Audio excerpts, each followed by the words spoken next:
Hey, what is up everyone? Welcome back to our YouTube channel. So for today's video, I'm going to teach you how you can easily find notice of assessment on CRA.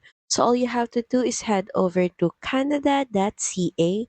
Then next is just sign in to your account. So from here, just click on sign in to your CRA account. You can sign in with your user ID and password. To sign in, just enter your user ID and password.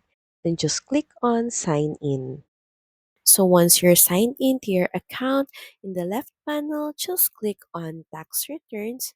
And from there, you will have an access to get a copy or view your notice of assessment. So that's pretty much it. Thank you very much for watching this video. I hope that you find this video helpful. And if you do, please don't forget to like, share, and subscribe to the channel. Now we'll see you again on the next one. Bye!